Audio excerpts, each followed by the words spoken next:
Shalom teman-teman, kita akan memulai ibadah kita. Untuk itu, aku mempersilahkan teman-teman untuk mempersiapkan hati menyambut kehadirannya. Mari sejenak tinggalkan semua beban yang mungkin saat ini sedang ada di pundak kita. Kelelahan, kejenuhan, kekhawatiran, lepaskan itu semua dan mari nyatakan, "In you I rest, in you I found my hope. Be still my soul." Mari menyanyikan lagu ini dengan meresapi setiap liriknya.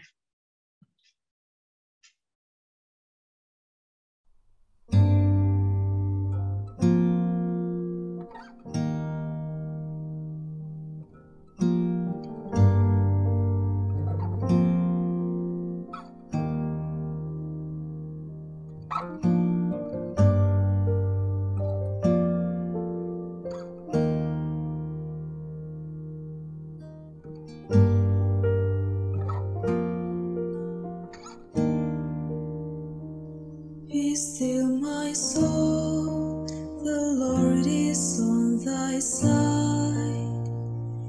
Bear patiently the cross of grief or pain. Live to thy God, to other and provide. In every change, He faithful will remain. Be still, my soul, thy best I heavenly friend. Through thorny ways leads to a joyful end.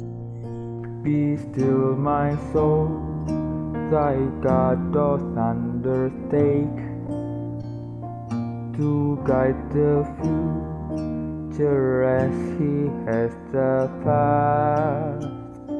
Thy hope, thy confidence, let nothing shake. All now mysterious shall be bright at last.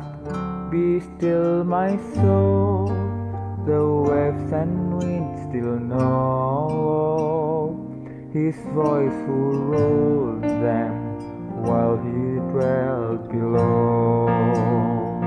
In you I rest, in you I found my hope, in you I trust. You never let me go.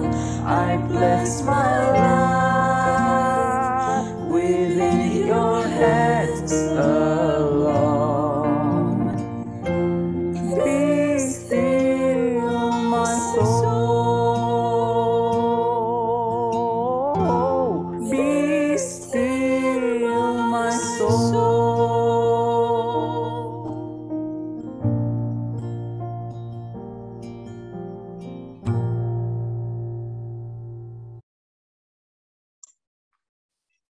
Mari kita bersatu di dalam doa. Kami mengucap syukur Bapa untuk setiap penyertaan-Mu dalam hidup kami Tuhan. Hingga detik ini Engkau berikan kami kesehatan dan Engkau mampukan kami Bapa untuk punya jaringan, device, sehingga kami bisa berkumpul di breakout room ini Tuhan, untuk sama-sama menikmati-Mu Tuhan lewat ibadah P5W ini. Tuhan Yesus, apapun kondisi hati kami sebelum memulai ibadah ini, biarlah Tuhan dalam ibadah ini kami boleh berfokus padamu, biarlah Tuhan ibadah ini juga boleh menguatkan setiap kami, terkhususnya dalam pelayanan kami di kampus kami masing-masing ya Bapa. Tuhan sertai jalannya ibadah ini Tuhan, Tuhan sertai setiap nyanyian pujian yang kami panjatkan, juga firman yang nanti akan dibawakan oleh Bang Alex, juga konsultasi nanti Bapak, biarlah Tuhan yang pakai itu semua untuk memperlengkapi kami Tuhan, untuk semakin semangat dalam melayani-Mu ke depannya. Kami serahkan Tuhan ibadahnya ke dalam tangan-Mu, di dalam nama anak-Mu Yesus Kristus kami berdoa dan mengucap syukur. Amin.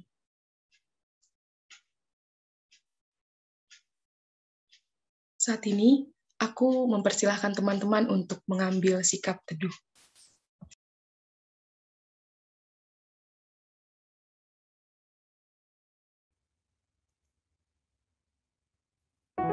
Mari merenungkan perjalanan pelayanan yang telah kita lalui.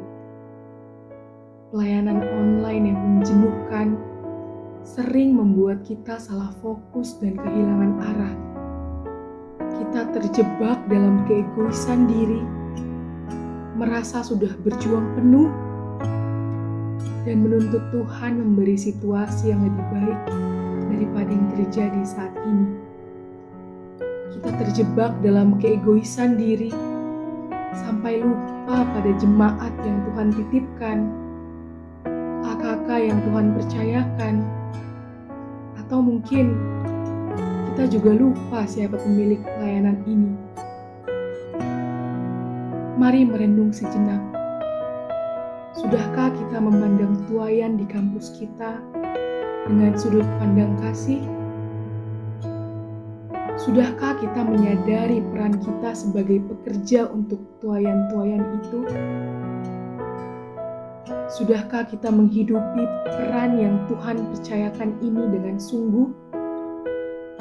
Sembari Singer menyanyikan lagu ini, aku mempersilahkan teman-teman untuk mengaku dosa di hadapan Tuhan.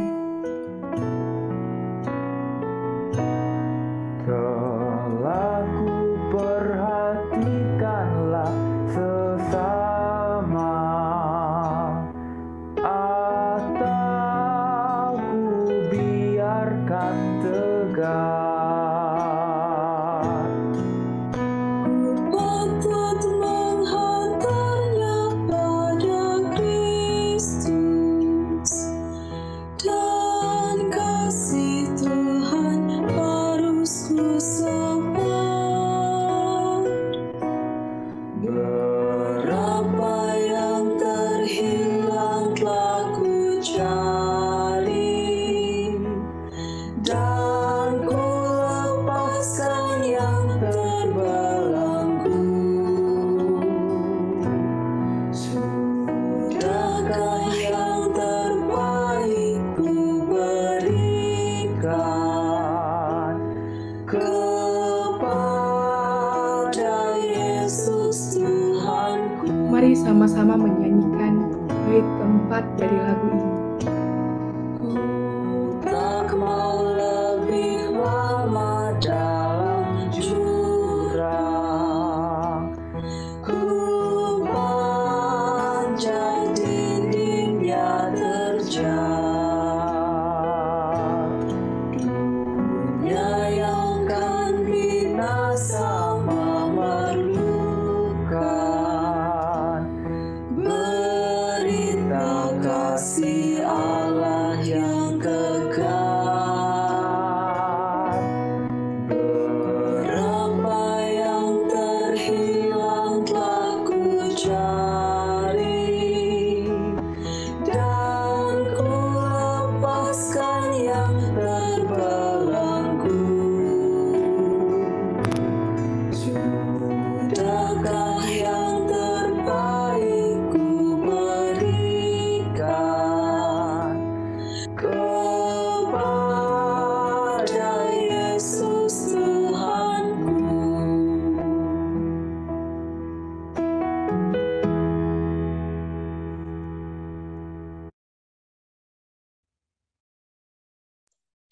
Saat ini kita akan ke breakout room. Aku serahkan kepada Aser. Shalom teman-teman, udah pada tahu kan hari ini kita akan ada breakout room untuk konsultasi. Nah teman-teman, di breakout room pertama akan ada breakout room, teman-teman bisa baca breakout room-nya tentang apa, dan teman-teman sebenarnya bisa langsung pilih di tombol bawah untuk masuk breakout room-nya. Silakan masuk breakout room-nya teman-teman.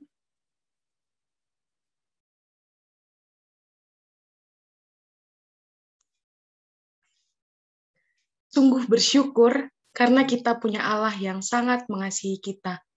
Dia rela mengosongkan dirinya, mengambil rupa seorang hamba, karena dia tahu kita membutuhkan kehadirannya di dunia ini.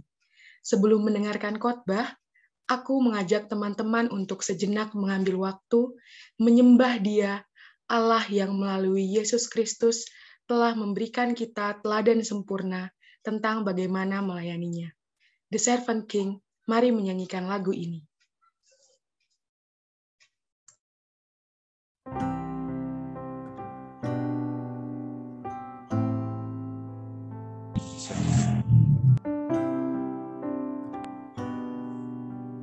From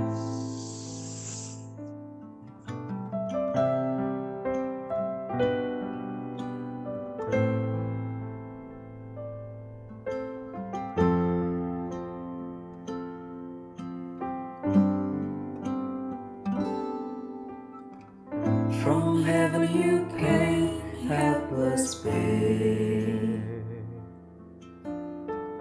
entered our world, your glory veiled, not to be served, but to serve,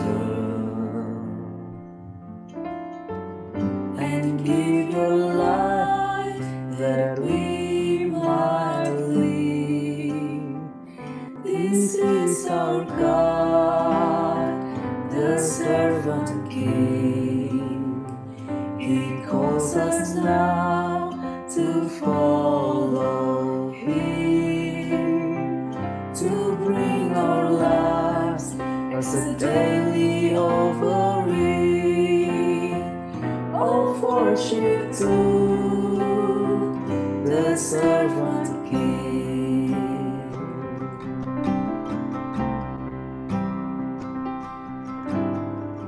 There in the garden of Eden, my heavy load He chose to bear. His heart with sorrow was torn, yet not my will, but yours, He said. This is our God, the servant King. He calls us now to follow Him, to bring our lives as a daily offering of worship to the servant King.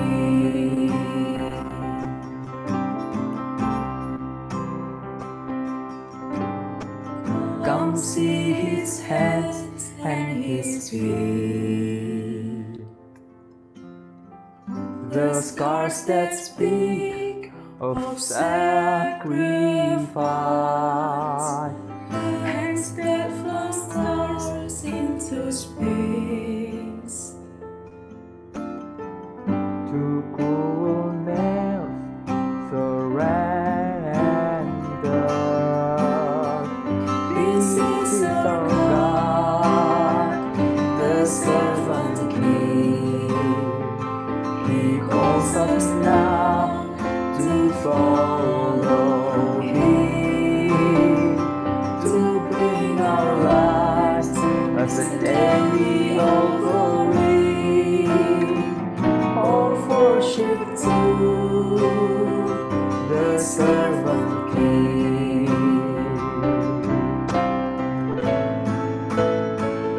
This is our God, the servant King. He calls us now to follow Him, to bring our lives as a daily offering of worship to the servant King.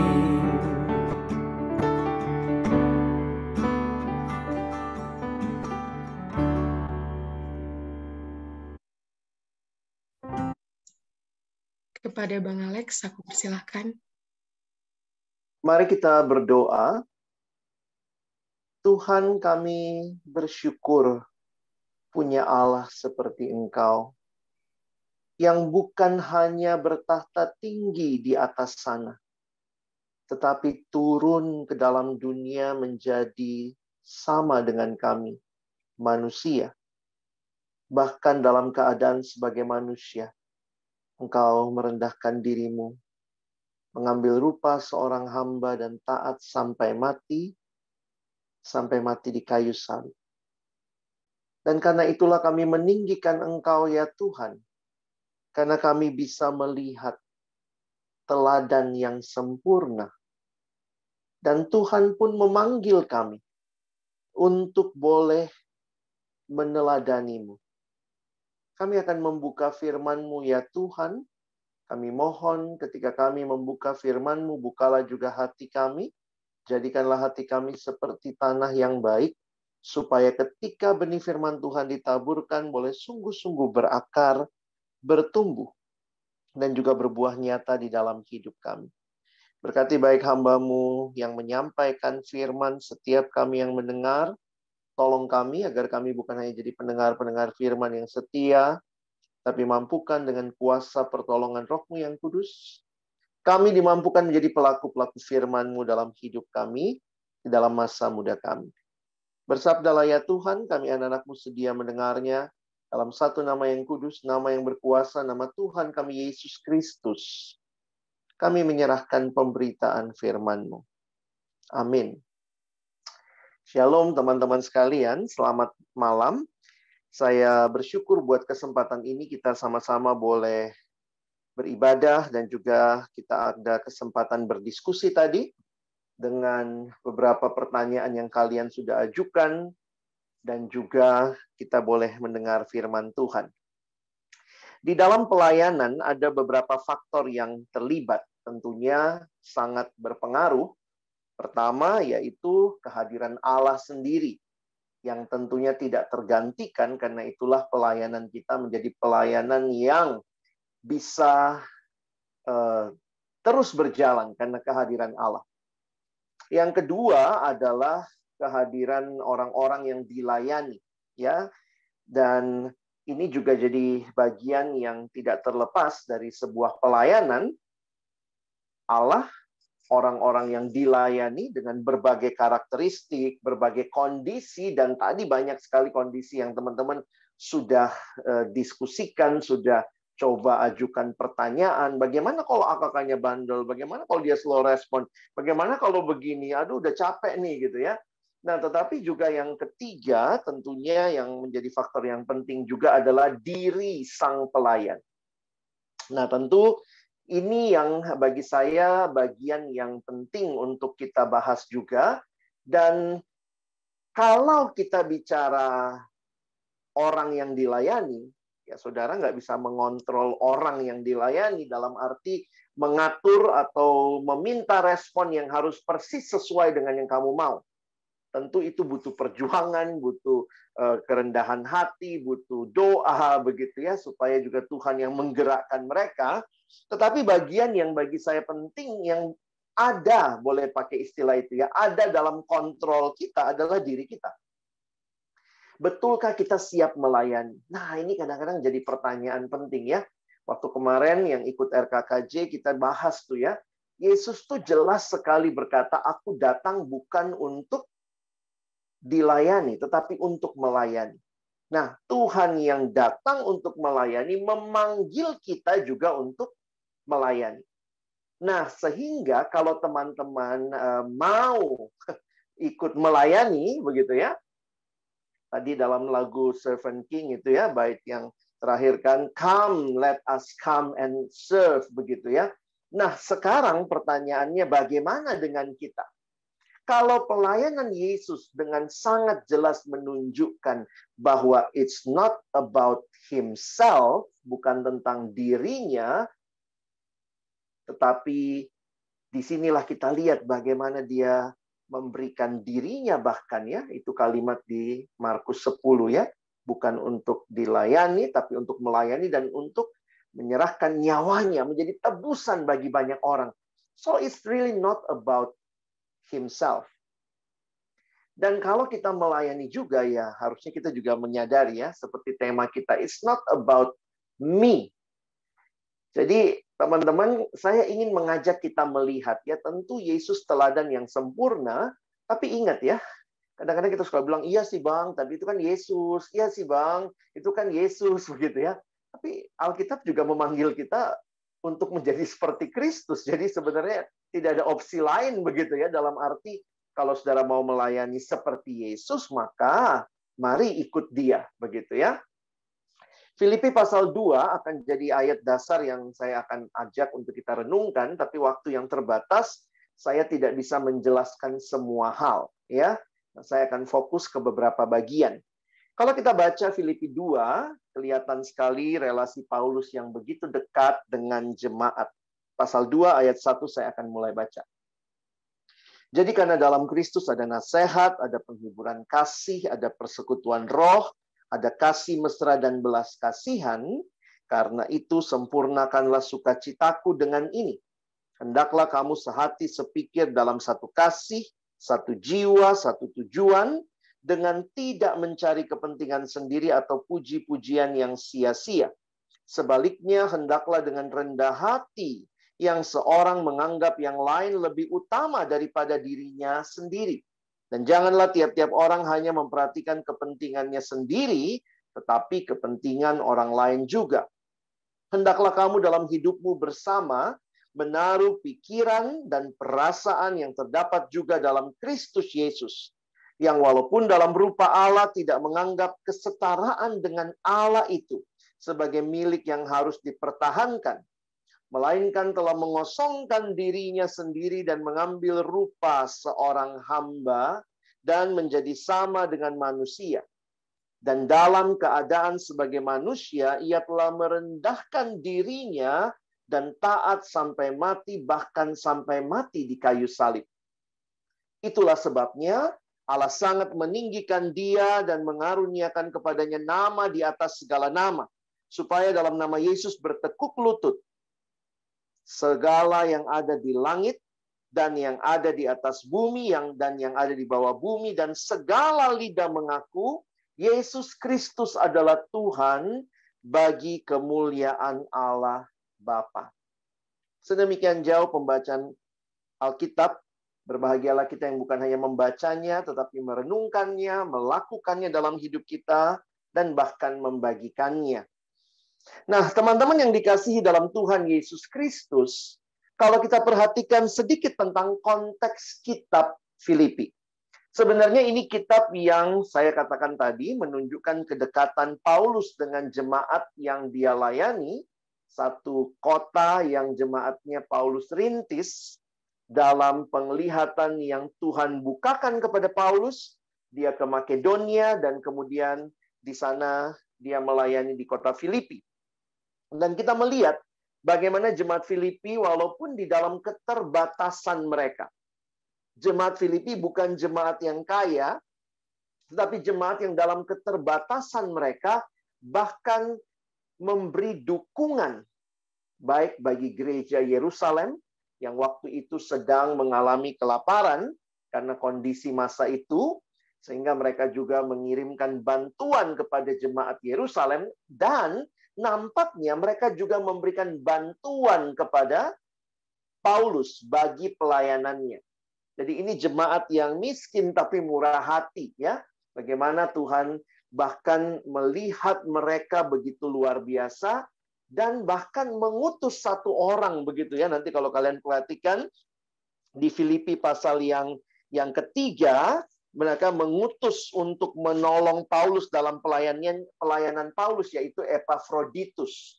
Jadi mereka utus Epafroditus melayani bersama Paulus. Jadi ini jemaat yang sangat baik kalau kita lihat dalam relasi dengan Paulus. Dan surat ini salah satunya nanti di pasal 4, Paulus say thank you, terima kasih untuk dukungan mereka.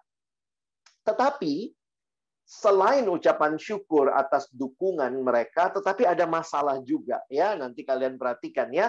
Ada dua masalah yang kita bisa lihat di dalam Filipi 4. Nampaknya ada masalah kesatuan.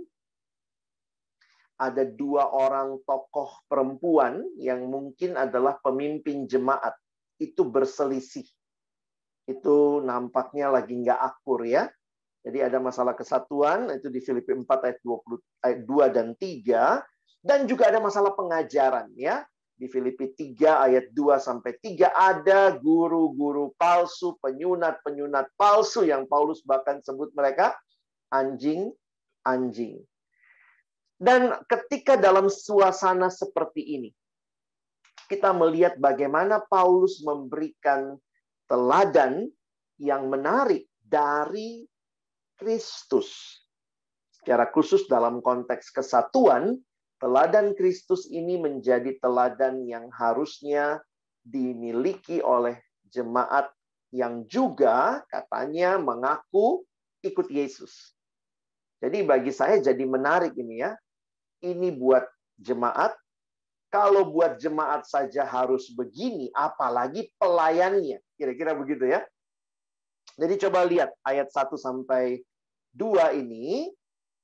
Kita lihat itu ya, yang abang bikin warnanya berbeda, di situ kelihatan nampaknya ada masalah kesatuan. Makanya Paulus bilang, ayolah sempurnakan sukacitaku, sehatilah kamu, sepikir, dalam satu kasih, satu jiwa, satu tujuan. Dan bahkan di ayat 1, Paulus bilang, kamu tuh sudah punya. Jadi kata jadi karena dalam Kristus, itu menunjukkan, kalau lihat terjemahan bahasa Inggrisnya, digunakan kata is. Jadi itu sebuah realita. Jadi bukan pengandaian yang belum terjadi. Tapi Paulus mengatakan kamu itu dalam Kristus sudah punya nasihat, sudah punya penghiburan kasih, persekutuan roh, kasih mesra, belas kasihan. Ayo dipakai semua itu ya. Nah, ini jadi menarik nih. Jadi Paulus mendorong mereka, ayo jemaat. Kalau pemimpinmu berantem, ya kamu kadang-kadang gitu ya. Berantemnya pemimpin, jemaatnya ikutan gitu ya. Mungkin blok-blokan ya. Satu bloknya Eudia, satu bloknya Sintike gitu ya. Nah, maka didoronglah mereka untuk sehati, sepikir, satu kasih. Dilanjutkan lagi. Perhatikan ayat yang ketiga. Dengan tidak mencari kepentingan sendiri atau puji-pujian yang sia-sia. Sebaliknya, hendaklah dengan rendah hati. Nah, ini kata kuncinya. Rendah hati yang seorang menganggap yang lain lebih utama daripada dirinya sendiri. Wow. Ini aplikasi kerendahan hati. Jadi ini bukan cuma konsep, langsung Paulus kasih apa yang bisa dilakukan. Tidak cari kepentingan sendiri, tidak cari puji-pujian yang sia-sia, lalu hendaklah menganggap yang lain lebih utama, janganlah tiap orang cari kepentingannya sendiri, tapi kepentingan orang lain juga. Jadi teman-teman, ini hal yang menarik. Kalau kalian perhatikan bahwa waktu Paulus bicara kerendahan hati, nanti kalau lihat di ayat yang berikutnya, sebenarnya kerendahan hati ini pun sudah ada potensinya yang diterima oleh orang percaya waktu kita menerima Yesus. Perhatikan kalimat ini. Maaf, saya belum sempat terjemahin, masih dalam bahasa Inggris ya. Humble-mindedness, jadi memiliki pikiran yang rendah hati atau kerendah hatian is not something to be achieved by Philippians on the basis of their own unaided efforts. Jadi ini bukanlah sesuatu usaha yang harus mereka peroleh. Ayolah kamu coba mencapai kerendahan hati. Tidak. It is something to be received from Christ, partaken of in Christ, and renewed by Christ. Jadi ini adalah sesuatu yang mereka sudah terima di dalam persekutuan mereka dengan Kristus.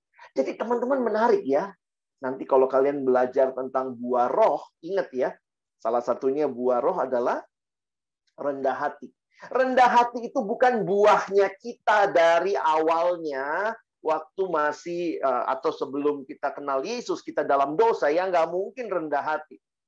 Tetapi waktu kita sudah percaya Kristus, Roh Kudus dalam diri kita, maka ada potensi dengan kehadiran Roh Kudus, kita bisa rendah hati. Makanya dibilang buah roh. Dalam persekutuan dengan Roh Kudus, maka kita bisa mengalami kerendahan hati, tapi itu bukan usaha kita semata-mata, tetapi itu adalah karunia Allah bagi kita. Jadi makanya ini kalimatnya, it is something to be received from Christ, partaken of in Christ, and renewed by Christ.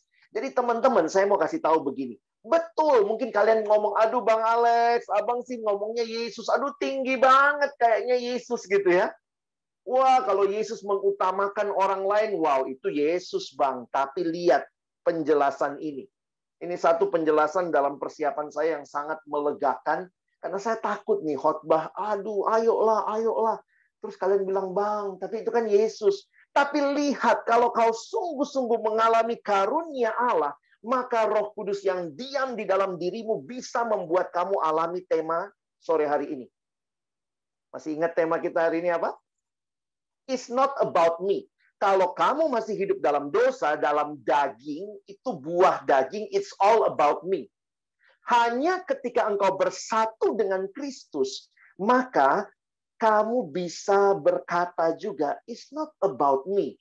Makanya saya pikir gitu ya, kalau kita mau minta pelayan-pelayan Tuhan, ayo dong pikirin jemaat, ayo dong pikirin PM kamu, ayo dong. Jangan pikirin dirimu terus, jangan pikirin susahnya kamu mengontak mereka, jangan cuma pikirin bagaimana kamu punya pergumulan ini dan itu. Tapi kalau kamu dipanggil pelayanan, Tuhan kasih kemampuan ini. Nah, menarik juga kalimatnya. It is an ongoing gift. Ini kalau dijelasin panjang ya. Jadi sederhananya begini. Kerendahan hati itu sudah dikasih potensinya. Tetapi juga kita berarti sudah miliki ya. Tetapi itu bukan seperti sesuatu yang kita sudah terima dengan yang bisa kita simpan. Nah, ini kalimatnya menarik. It is an ongoing gift, not a possession. A gift that is new each morning. Saya kasih contohnya begini kali ya. Ini bukan sesuatu yang kamu terima lalu kamu simpan. Wah, saya simpan kerendahan hati. Tapi penjelasan kalimat ini mau menyatakan bahwa kerendahan hati itu kita alami ketika setiap pagi, setiap hari, kita datang dan menerima dari Tuhan apa yang sudah Tuhan berikan potensinya untuk kita terus alami itu. Mirip kayak mana ya. Tuhan bilang saya pelihara kamu, tapi Tuhan nggak langsung kasih makanan 40 tahun. Gimana kamu cara dapatnya? Tiap hari pungut lagi, tiap hari pungut lagi. Jadi kerendahan hati ini juga digambarkan karena ternyata kalimat bahasa aslinya itu dalam bentuk present, aktif, imperatif, sesuatu yang terjadi terus-menerus. Teman-teman, ini berita sukacita sore hari ini. Dalam Kristus kita bisa alami semua yang nanti kalian dengar Abang khotbahkan. Bisa. Kenapa? Karena Tuhan sudah memberikan bagi kita potensinya waktu engkau terima Yesus. Dan melalui persekutuanmu dengan Tuhan, setiap hari kamu makin ditolong, menikmati, dan menjalankan pelayananmu. Ya. Jadi hari ini kita mau belajar kerendahan hati Kristus. Tapi jangan bilang, Bang, susah. Lihat, Allah memberikan ini jadi bagian kita. Ya, mari kita lihat the great humility of God. Kalau kalian lihat orang melakukan sesuatu, misalnya ya tiba-tiba nih ya, tiba-tiba kamu lihat misalnya ada seorang presiden, tiba-tiba dia turun nyapu di depan istana. Apa yang kira-kira muncul di benakmu? Pasti kita mikir gini. Pertama, kok dia lakukan itu? Terus yang kedua kita tanya, kenapa dia lakukan itu? Biasa gitu ya. Selalu yang kita tanya bukan hanya lihat tindakannya, tetapi juga ada apa di balik tindakan itu. Kira-kira apa yang ada di benaknya dia ya? Nah, menarik sekali teman-teman, sebelum Paulus bicara tentang apa yang Kristus lakukan, Paulus bicara tentang ayat 5. Lihat ayatnya. Jadi Paulus bilang gini ya, hendaklah kamu dalam hidupmu bersama menaruh pikiran dan perasaan yang terdapat juga dalam Kristus Yesus. Menarik teman-teman ada ayat ini. Bayangkan kalau nggak ada ayat ini. Kalau kita harus melakukan semua yang Yesus lakukan, serem juga kan? Mati di kayu salib. Waduh, siapa yang ngurusin PMK? Tetapi Paulus mau mengatakan begini, tindakannya yang di luar bisa berbeda-beda ekspresinya, tetapi mari kamu yang ikut Yesus, kamu mengerti apa yang ada di dalam pikiran dan perasaan Yesus. Jadi gini, kita bukan diminta lakukan apa yang Yesus lakukan, kalau belum tentu itu dibutuhkan. Yang kita diminta, milikilah pikiran dan perasaan seperti Yesus. Nanti dari pikiran dan perasaan itu muncul aplikasinya. Ya. Nah, makanya kata pikiran dan perasaan itu menarik. Kenapa menarik? Karena bahasa Indonesia berusaha menerjemahkannya utuh bagi saya. Kalau kalian lihat bahasa aslinya, cek bahkan bahasa Inggris, itu semua hanya pakai satu kata. Memang bahasa kita agak miskin ya. Jadi kita masuk dua-duanya. Pikiran, perasaan. Padahal aslinya cuma satu kata. Coba lihat berbagai terjemahan. HCSB ya. Holman Christian Standard Bible. Dia pakai istilah attitude.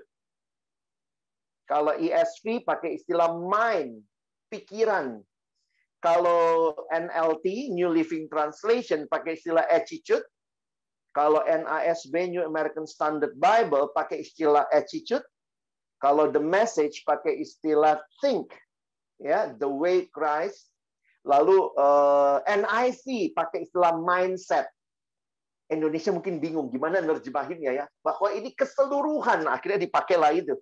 Menaruh pikiran dan perasaan yang terdapat juga dalam Kristus Yesus. Nah, perhatikan, pelayan Kristus seharusnya memiliki karakter. Nah, saya pakai istilah karakter aja ya. Pikiran, perasaan, karakter seperti Kristus. Jadi benar teman-teman ya, makin saya menyadari bahwa pelayanan itu yang pertama dan terutama bukan doing-nya. Tetapi being itu sebenarnya mendahului doing. Jadi kita pun diminta oleh Paulus, marilah dalam hidupmu bersama. Kamu kan sudah punya nih kerendahan hati. Yang miliki seperti yang Kristus, pikiran dan perasaan seperti Kristus. Nah, bagaimana bisa memiliki itu? Nah, itu tadi ya. Setiap hari datang sama Tuhan ya. Makanya saya simpulkan saya dengan kalimat dari Timothy Keller. Bagus sekali kalimatnya ya. We must have a strong inner life of fellowship and intimacy with Jesus if we are going to have a strong outer life of ministry. Wah, saya ulangi ya. Ini penting sekali. We must have a strong inner life of fellowship and intimacy with Jesus. Fellowship and intimacy with Jesus membuat kita punya pikiran dan perasaan yang terdapat juga dalam Kristus. If we are going to have a strong outer life of ministry. Nah, barulah dijelaskan apa yang Yesus lakukan. Nah, memang teman-teman kalau kita lihat Yesus langsung jiper semua kita ya. Ya ampun, dia mati di kayu salib. Waduh, saya mah jauh banget gitu ya. Pornografi aja nggak lewat, Bang. Masa mesti mati gitu ya. Tapi saya ingin mengatakan sebenarnya ini proses pembentukan Allah setiap hari. Dan dimulai dengan apa? Dimulai dengan kita mengalami persekutuan dengan Kristus, dibaharui setiap hari, dan ini sebuah proses seumur hidup. Teruslah kita bisa melihat dari hidup rohani yang kuat. Saya pikir akhirnya itu bukan basa-basi PMK ya. Apa-apa aplikasinya jangan lupa doa saat teduh ya Dek, pelihara relasimu dengan Tuhan. Itu kekuatan pelayanan di luar. Sementara kalau orang tidak kuat dalam kehidupan rohaninya, maka mungkin sekali pelayanannya bagus di luar, tetapi ternyata lahir dari pikiran dan perasaannya sendiri. Bukan pikiran dan perasaan Kristus. Makanya waktu bicara teladan Kristus melayani, saya bukan hanya mau ambil tindakannya, ya. Tetapi saya mau ajak kita mengerti pikiran dan perasaan Kristus. Dan saya harap semua pelayan kita tuh serve like Jesus in our attitude, our character, our mind. Dalam pikiran dan perasaan itu kita mirip kayak Kristus. Pertama, apa yang dia lakukan? Giving up his rights for others. Dia bahkan menyerahkan haknya untuk orang lain. Teman-teman lihat ya Filipi 2 ayat 6 ya. Ini wah kalau diekspos luar biasa. Tapi abang nggak ada waktu ya. Intinya begitu ya. Tidak menganggap kesetaraan dengan Allah itu sebagai milik yang harus dipertahankan. Tidak menganggap kesetaraan itu sebagai milik yang harus dipertahankan. Dia mengosongkan dirinya. Itu istilah yang menarik ya. Kamu mau kasih hakmu menikmati Tuhan Yesus itu kan Tuhan ya teman-teman ya. Dia tuh bisa aja di atas sana, ongkang-ongkang kaki ya, dia nikmati haknya. Tapi dia melepaskan haknya. Bisa sih Bang, saya bisa aja nonton Korea, tapi saya melepaskan hak saya untuk rapat pengurus misalnya. Bisa jadi kan? Jadi melepaskan hak untuk kepentingan orang lain. Dan makanya kalau kita bilang kita mesti ikut Yesus, kan kita bukan Tuhan. Kita ngelepasin diri dari apa? Coba, mungkin ada nggak ikatan-ikatan yang mungkin sangat mengikat kita, yang kita anggap ini hak saya. Ya, ini bukan sesuatu yang, ya saya nggak mesti-mesti juga. Ini hak. Saya mau lakukan boleh, enggak. Tapi untuk melayani, kadang-kadang kita harus melepaskan hak kita bagi orang lain. Dan itu satu hal yang bagi saya menarik, Tuhan juga teladankan. Yang kedua, becoming less so other become more. Banyak orang dalam pelayanan mungkin berpikir bagaimana dia become more. Nah, itu makanya lagu sekolah minggu ya. Dia harus makin bertambah, ku harus makin berkurang. Tapi jujur aja, kita kadang-kadang pengennya makin dikenal, makin signifikan, makin berarti. Dan kalau itu yang terjadi, sebenarnya di sisi lain perhatikan, jangan-jangan to become more, we make others become less.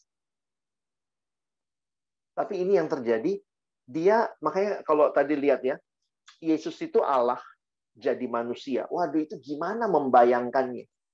Allah jadi manusia, sulit kita bayangkan bagaimana pencipta jadi ciptaan. Itu aja nggak terbayangkan. Seorang teolog bernama Malvadon, dalam satu tulisannya, dia mengatakan, how can we understand? Pencipta jadi ciptaan itu seperti gini. Pernah nggak membayangkan? Pembuat sepatu jadi sepatu. Wih, itu aja udah wow, ha? Pembuat sepatu jadi sepatu.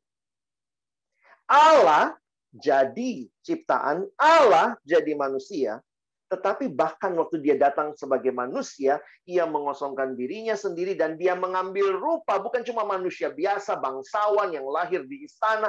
Yesus mengambil rupa, tanda kutip, seorang hamba. Kata yang dipakai ini doulos. Jadi sama dengan kita, bahkan dalam derajat yang paling rendah. Teman-teman, kadang-kadang untuk melayani, orang mungkin juga nggak ingat apa yang kau lakukan. Kadang-kadang kita suka gini, syukur-syukur nih orang nih. Saya juga mahasiswa, saya juga banyak kerjaan, saya juga ada skripsi yang harus dilakukan. Gile, gue nggak direspon, slow respon banget sih gitu ya. Kadang-kadang kita berharap memang kita dinotis. Wah, itu nggak mudah memang ya. Itu caranya kita yang seringkali tanpa sadar merasa berjasa. Sehingga bukan akhirnya kita belajar menjadi semakin kecil supaya orang lain makin dilayani. Saya membayangkan apa yang Yesus lakukan. Benar deh, kalau bukan saya punya Roh Kudus dalam hati saya. Kalau kita nggak punya Roh Kudus, nggak mau deh. Kita tuh maunya dilayani. Itu udah natur kita. Daging kita mengatakan, jangan ngerendahin diri. Kamu tuh, wah, dibanggakan begitu rupa ya.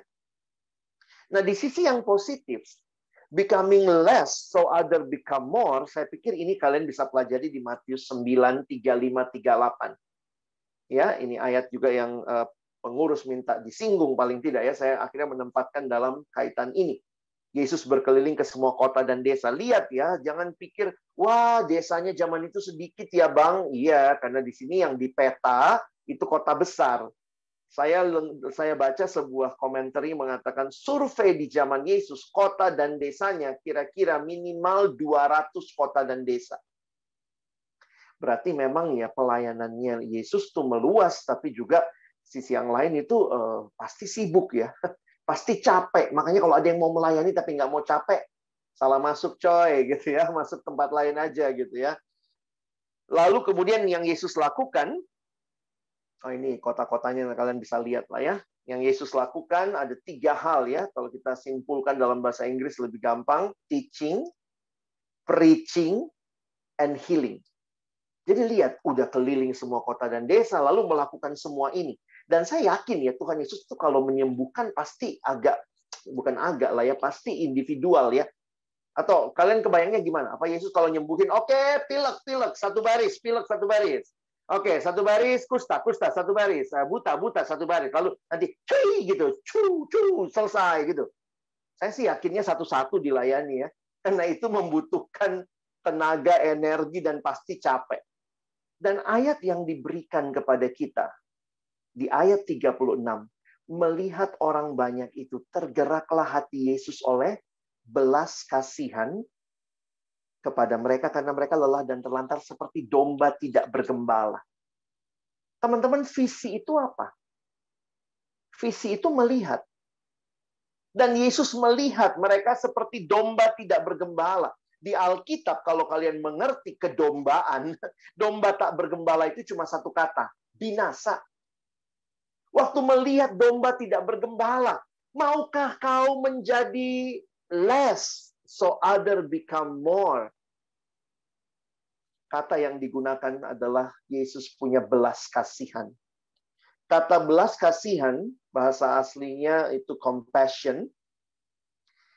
Ini dari kata Latin, kalau bahasa compassion ya, dari kata Latin compati, yang berarti means to suffer with, menderita bersama. Nah, ini satu penjelasan yang menarik yang saya temukan. Compassion means someone else heartbreak becomes your heartbreak. Apa yang menjadi kehancuran hati orang lain, itu jadi kehancuran hati kita. Waktu Yesus lihat mereka seperti domba tidak bergembala, itu hatinya siapa sih? Itu pasti hatinya Allah, kan?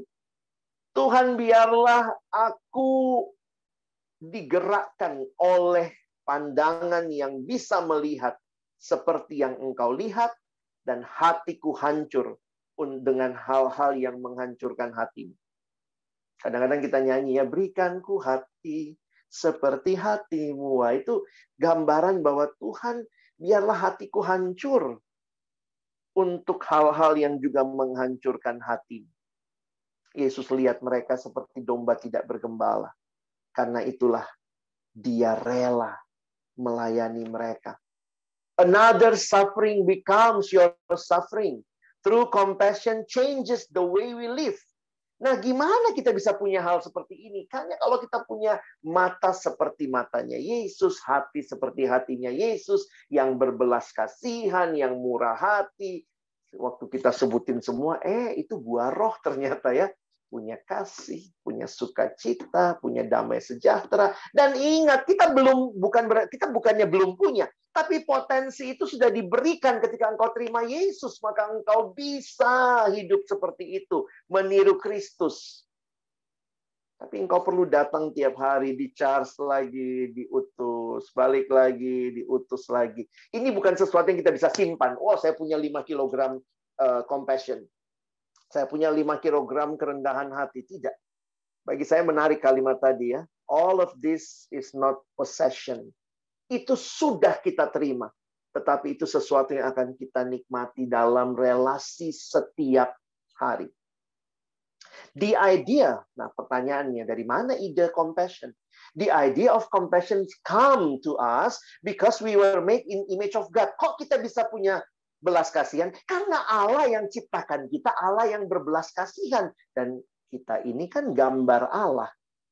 Makanya ayat-ayat ini, ayat yang menyatakan Allah itu Allah yang belas kasih.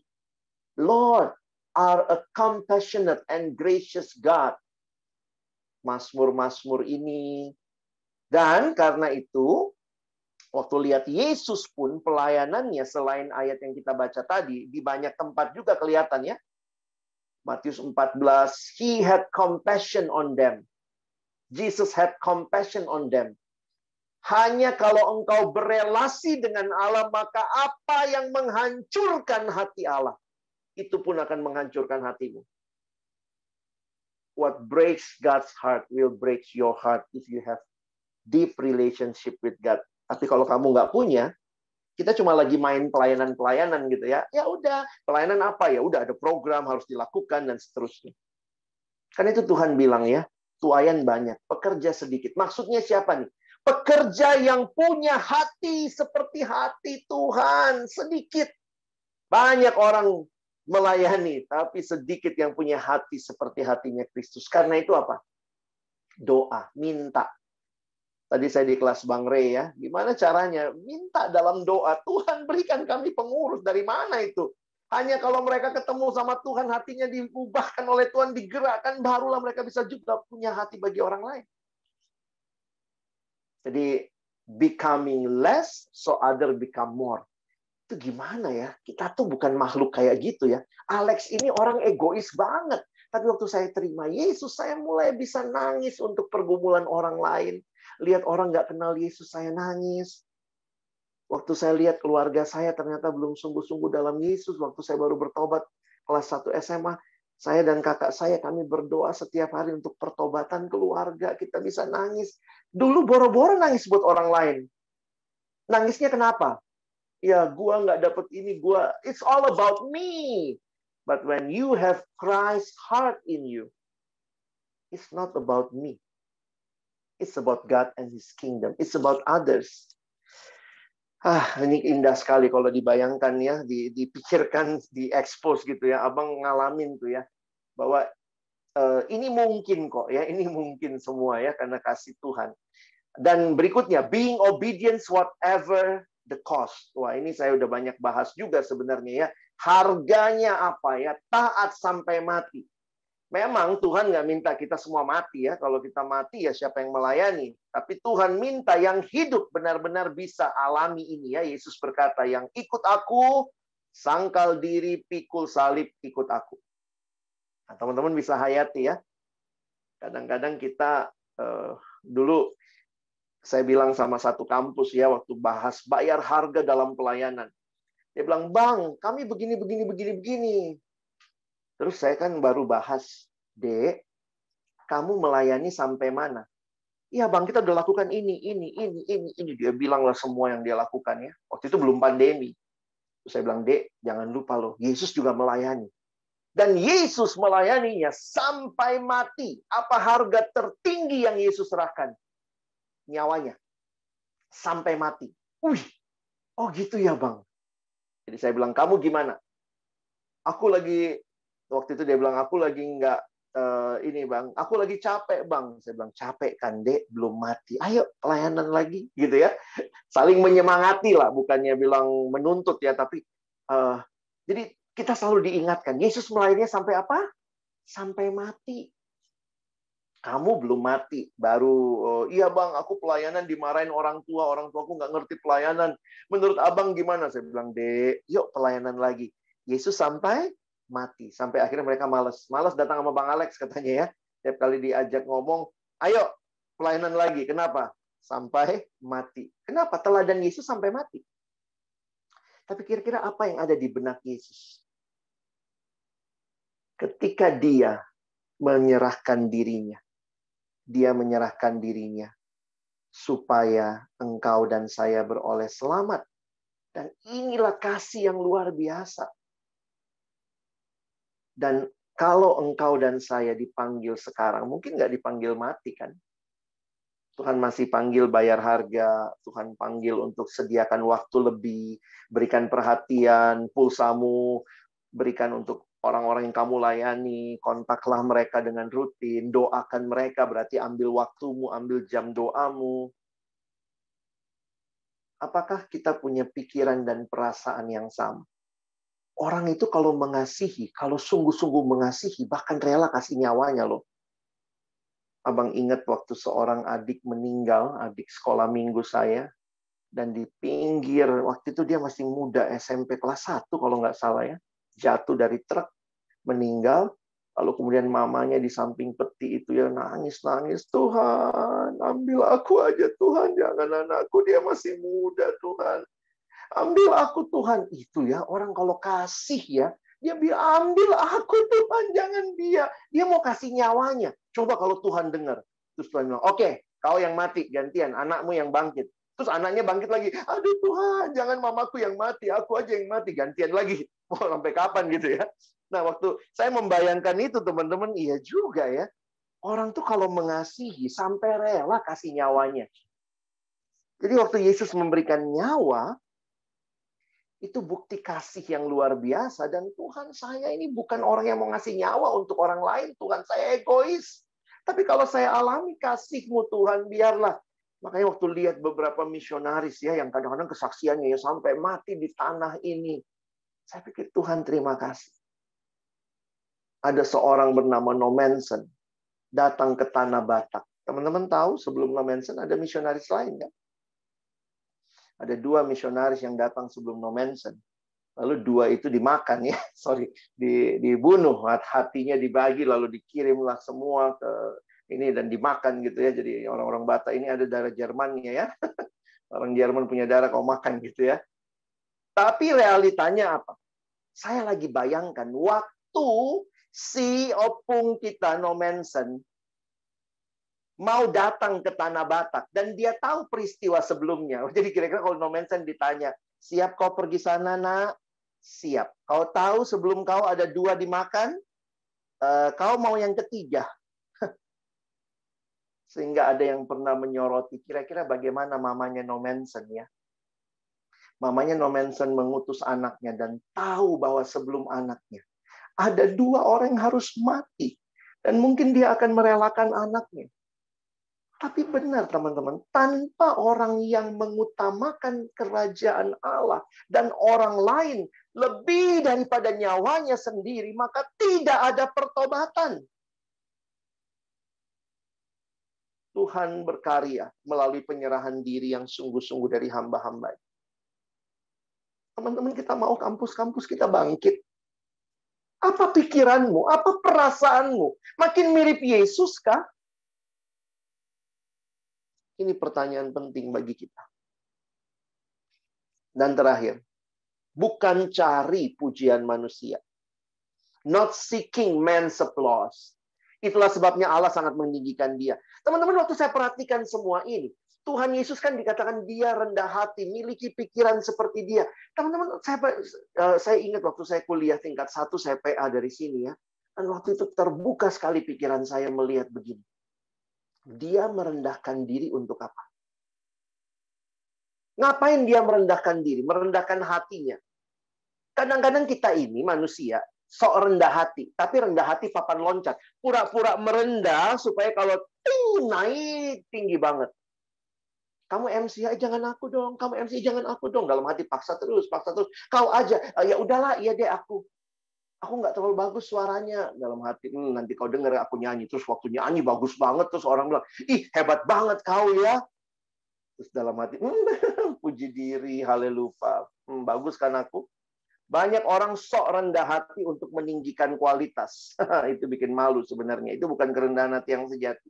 Karena dalam kerendahan hati yang sejati, yang dipikirkan bukan apa yang saya dapat. It's not me. Kerendahan hati Yesus bukan demi dirinya, tapi demi kita umat manusia. Jadi dia rela tidak dapat apa-apa kalau pakai bahasa manusia. Karena itulah, ayat 9 mengatakan, itulah sebabnya Allah sangat meninggikan dia. Wow teman-teman, kalau engkau cari kerendahan hati demi cari kepuasan, ketenaran diri, sebenarnya engkau bukan sungguh-sungguh rendah hati. Tapi kalau engkau rendah hati yang sungguh-sungguh, maka mungkin engkau tidak melihat apa-apa dalam kemegahan. Tetapi yang akan meninggikan engkau, Allah sendiri. Yang memang melihat kerendahan hatimu. Teman-teman, ini semua mungkin. Karena karya Kristus bagi kita. Karena Roh Kudus yang diam di dalam kita waktu kita datang bersekutu dengan Tuhan. Inilah anugerah itu. Anugerah itu dari surga di atas sana. Tapi dia turun dan menjangkau kita. John Stott berkata sebagai slide kesimpulan saya. Grace is love that cares and stoops. Ini bukan stop. Stoops itu turun. And rescue.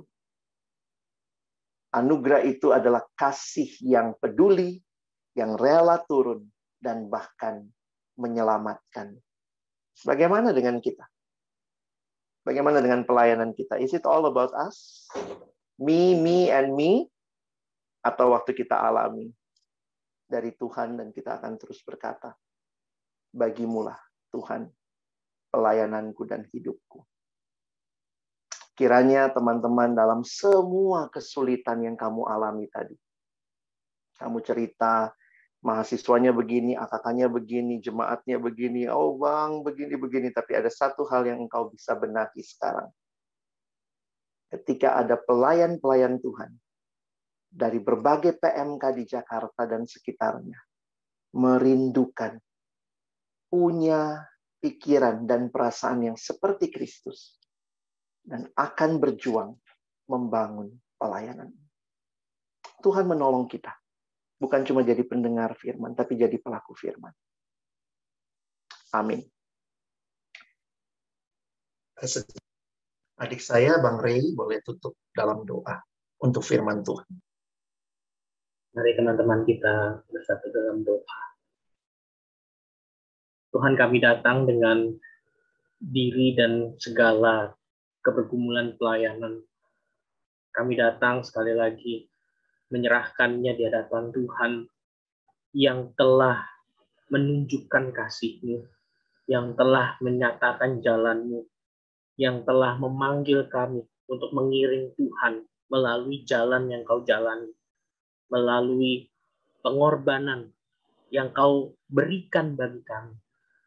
Karena itu Tuhan, setiap hal yang boleh kami sharingkan, diskusikan di breakout room tadi, setiap pergumulan, tantangan yang masih belum terselesaikan atau masih kami alami, kami mau datang ke hadapan Tuhan yang memahami dan mengerti, yang mau menuntun dan menopang, yang mau menguatkan dan memanggil kami untuk menjadi barisan-barisan murid Tuhan yang menyatakan Kristus di dalam hidup dan kehadiran pelayanan kami. Tuhan, kami sungguh-sungguh memohon, perjuangan ke depan belum tentu menjadi lebih mudah, pergumulan ke depan belum tentu menjadi lebih sederhana, tetapi kami memiliki Tuhan yang hidup, Tuhan yang nyata, menceritakan dan menjelaskan maksud dan kehendak-Nya.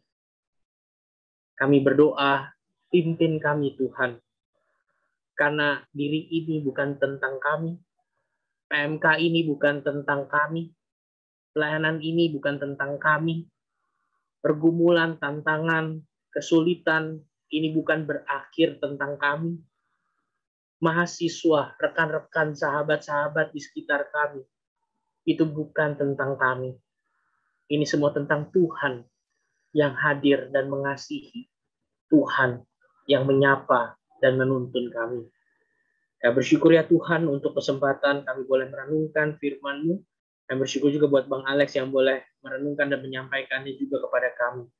Kami menyerahkan setiap diri kami, pelayanan kami, kegiatan dan tantangan-tantangan ke depan hanya di dalam tangan kasih dan kemurahan-Mu. Dalam nama Tuhan Yesus kami berdoa dan bersyukur. Amin. Amin. Terima kasih. Saya kembalikan pada MC. Terima kasih Bang Alex untuk sharing firman-Nya. Saat ini kita akan doa syafaat. Kepada pendoa syafaat, aku persilahkan. Ya teman-teman, mari kita satu dalam doa. Kita berdoa. Allah Bapa yang bertata dalam kerajaan surga, terima kasih Tuhan atas berkat-Mu, Engkau boleh menyertai kami sehingga di pertengahan ibadah hari ini. Terima kasih juga Tuhan karena selain Engkau menganugerahkan kami pembinaan pada hari ini, Engkau juga menganugerahkan kami persekutuan Tuhan, dan kami ingin mendoakan beberapa pokok doa. Kami bersyukur Tuhan untuk P5W yang boleh terlaksana hari ini. Kiranya Tuhan berkati setiap jemaat yang boleh mengambil bagian di sini Tuhan, dapat dikuatkan dan diteguhkan dalam pelayanan ke depan sebagai pengurus, sebagai PKK, dan juga pelayan pribadi mereka Tuhan dalam panggilan yang sudah Tuhan tempatkan kepada mereka Tuhan. Kami juga berdoa setiap pelayan yang boleh melayani hari ini, pelayan pengurus, pembicara, dan semua yang mengambil bagian Tuhan, kiranya Engkau berarti juga pelayanan mereka ke depan, agar mereka juga terus Tuhan pakai seturut dengan kehendak-Mu, dan dapat terus diperbaharui Tuhan. Terima kasih Tuhan Yesus. Kami juga mau mendoakan untuk tiap komitmen dan setiap apa yang sudah dinikmati sepanjang ibadah hari ini. Kiranya Tuhan berkati agar setiap jemaat, setiap kita dapat terus mengingat dan dapat terus Tuhan tolong dan Tuhan mampukan untuk dapat setia melakukannya Tuhan. Ya Tuhan, pada hari ini kami juga mendoakan untuk bangsa negara Indonesia, terkhususnya pada COVID-19 yang terus mengalami peningkatan yang signifikan pasca Lebaran kemarin, Tuhan. Kami berdoa agar baik pemerintah maupun masyarakat dengan bijaksana dapat mengatur, mengontrol, mengawasi tiap upaya new normal ataupun apapun untuk dapat memperbaiki kondisi ini, Tuhan. Kiranya Tuhan juga berkati hal yang terdampak pada pandemik ini, baik secara ekonomi, mental, kesehatan. Juga kiranya Tuhan berkati agar setiap anak-anak-Mu yang Kau tempatkan pada bagian-bagian ini dapat diberikan hikmat kebijaksanaan agar dapat mengusahakan dan berintegritas seturut dan kehendak-Mu.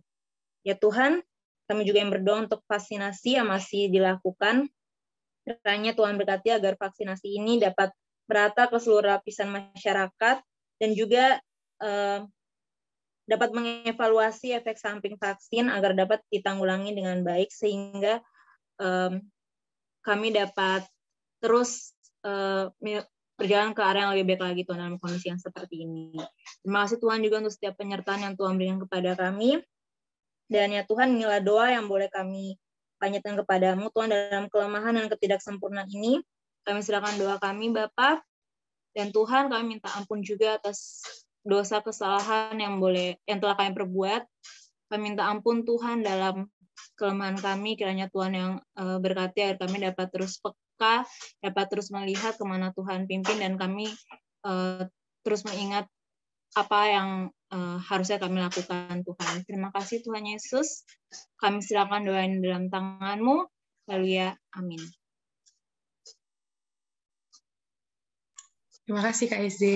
Kita akan mendengarkan warta. Kepada pewarta, aku persilakan. Ya, shalom teman-teman. Terima kasih sudah hadir di P5W kali ini. Kita akan dengarkan warta. Mari mengucapkan terima kasih untuk pelayanan kakak abang dan teman-teman kita yang telah melayani hari ini. Ada pembicara pleno, Bang Alex Nanlohi, dan ada pembicara di breakout room atau konselor kita, ada Bang Argius, Bang Ruben, Bang Ray, dan Bang Riko. Terima kasih atas pelayanannya. Teman-teman boleh kasih reaction atau ucapan terima kasih di kolom chat ya. Boleh next? Nah, hari ini kita juga dilayani oleh teman-teman kita nih dari beberapa kampus. Ada MC, ada Dinda dari PKN STAN 2018, keyboardisnya ada Tiwi dari PNJ 2019, gitarisnya ada Obet dari PKN STAN 2019, singernya ada Mevi dari STIS 2019, dan Jeremy dari STAN 2018. Dan juga tidak lupa abang editor kita, Bang Saul dari Fasulkam UI dari 2017. Boleh ucapan terima kasih juga ya atas pelayanannya, atau boleh kasih reaction-nya. Boleh next? Nah, teman-teman mau ngajak Bible Study kita selanjutnya. Teman-teman, kita kemarin udah bahas PPM Kristologi part 1. Sebentar lagi akan part 2 bersama Bang Niko yang kalau nggak salah hadir juga di Zoom ini. Jangan lupa datang ya teman-teman. Nggak mau setengah-setengah kan bahas doktrinnya? Oke, jangan lupa. Boleh next? Nah, ini juga yang pendaftarannya udah deadline banget hari ini, teman-teman. Bulan PA dan PD. Pendaftarannya terakhir banget hari ini. Nanti kalau masuk, itu link pendaftarannya ada di bit.ly, bulan PA dan PD. Di situ ada hari-hari yang bisa kita pilih mau ikut bulan mana. Tema-temanya juga udah ada. Dan teman-teman kalau mau ajak AKK-nya atau SKK-nya ikut bulan PA dan PD ini sama, boleh kontak personnya ke Kak Ayuni ya, minta dibuat jadi satu grup juga boleh. Ayo teman-teman, deadline banget hari ini, jangan lupa ya. Boleh next? Nah, ini dia juga, teman-teman tahu kan ada P4 atau PGSM, selama ini yang udah diikuti, kalau nggak salah 100 orang teman kita, tapi ada juga pre-graduate weekend, akan di bulan Agustus. Nah, ini nggak terbatas hanya teman-teman yang ikut PGSM aja, jadi boleh ajak semua teman-teman atau abang kakak tingkat akhir kita untuk ikut ini. Itu ada registrasi linknya, nanti boleh minta flyernya sama pengurus. Ya, untuk sekarang mungkin itu aja dulu, boleh dikabarin, karena di bulan Agustus nanti pelaksanaannya. Oke, teman-teman? Dan terakhir, teman-teman jangan leave dulu ya, nanti mau ajak foto bersama di terakhir, oke? Terima kasih untuk datang hari ini, aku kembalikan kepada MC. Terima kasih, Cai. Matius 9 ayat 38, karena itu, mintalah kepada Tuhan yang empunya tuaian, supaya ia mengirimkan pekerja-pekerja untuk tuaian itu. Kita adalah pekerja yang dikirimkan Tuhan untuk tuaian yang ada di kampus kita. Kita adalah jawaban doa dari orang-orang yang merindukan penuaian terjadi di kampus kita. Kini, kita dipanggil untuk meneladaninya, menelan semua keegoisan kita, demi tubuh Kristus dalam PMK tetap terjaga. Mari ambil komitmen, sekali lagi, nyatakan kerinduan kita untuk melayaninya. Kami datang penuhi panggilan-Mu Tuhan, dengan apa yang dapat kami berikan. Mari menyanyikan lagu ini.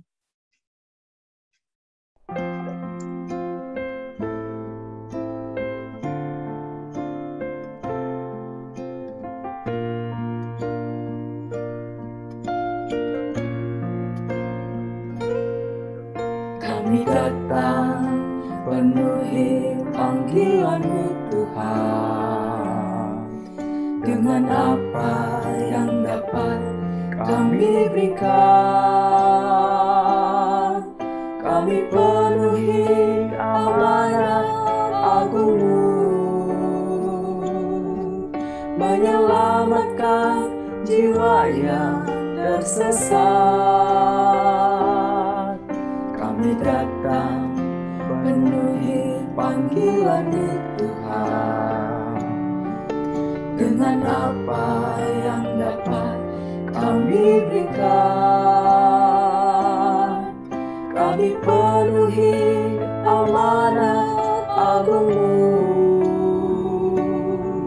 melayani yang lelah dan terbeban. Urapi kami Tuhan dengan kuasa Roh Suci, berikan hati yang terbeban dan penuh kasih ilahi. Penuhi kami dengan kuasa dari tempat maha tinggi, dan teguhkan semua kesaksian.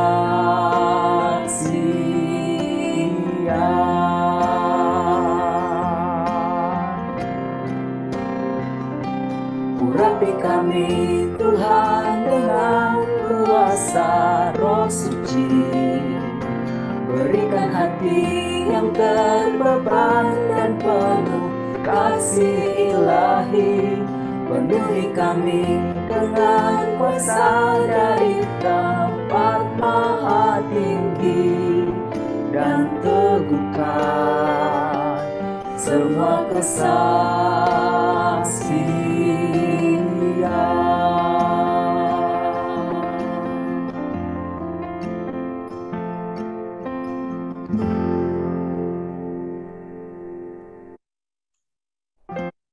Kepada Bang Alex, aku persilahkan. Mari kita berdoa. Tuhan, terima kasih banyak buat hari ini. Terima kasih buat kesempatan dari 5 wilayah pelayanan mahasiswa Kristen Jakarta boleh berkumpul, bersekutu bersama, menaikkan pujian kami kepada Tuhan, berdiskusi bersama, dan juga mendengarkan firman. Biarlah pujian terakhir yang kami naikkan ini juga menjadi kerinduan kami bersama-sama, boleh terus dipimpin oleh Tuhan bagi pelayanan di tengah-tengah dunia ini, di kampus kami masing-masing, di pelayanan siswa, di tengah-tengah situasi yang juga tidak mudah. Tapi ada satu hal yang kami percaya, Tuhan hadir. Dan juga Tuhan memanggil kami menjadi pelayan-pelayan. Dan Tuhan memberikan segala hal yang kami butuhkan untuk bisa berdiri teguh di tengah-tengah melayani di dalam generasi ini.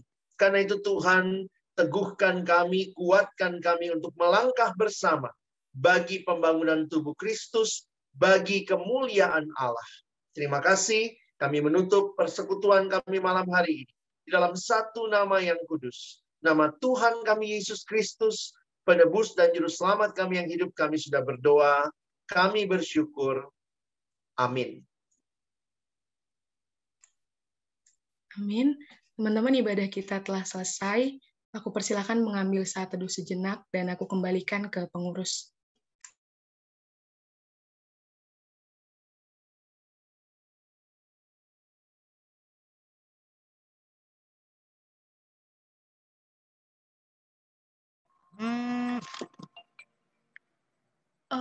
Oke teman-teman, terima kasih untuk datang P5W kali ini. Teman-teman mau ngajak foto bersama nih. Ayo